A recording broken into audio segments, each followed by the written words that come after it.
Galana Irrigation Scheme was realized, it was good news to Kenyans who had been waiting for a long time for one of Jubilee's biggest food security projects, until the Parliamentary Committee on Agriculture announced they were suspending the project over uncertainty on some issues.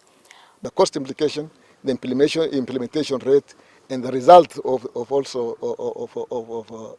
original harvest of the 500 acres, which they tried different varieties and gives us some kind of impression that it is going to be less than what we harvest in even a normal peasant farmer's farm.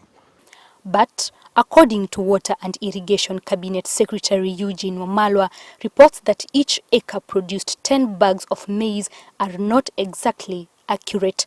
Wamalwa notes that 13 varieties of maize were planted at the initial 500 acres of the 10,000 acres model farm, where 3 varieties from Panar, Seedco and Kenya Seed produced 39, 38 and 35 bags per acre respectively, while the other 10 were below 20 bags per acre.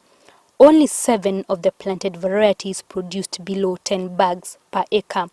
Of course, we have been informed that they have faced challenges, including the El Nino that was here recently.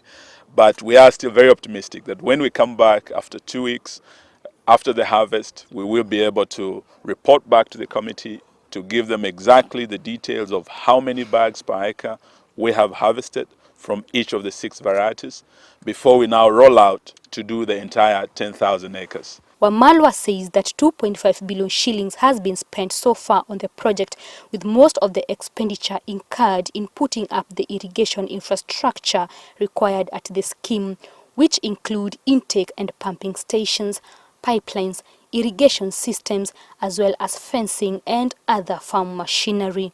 We see great potential here of actually removing Kenya from the list of food insecure nations of the world, and the answer is irrigation.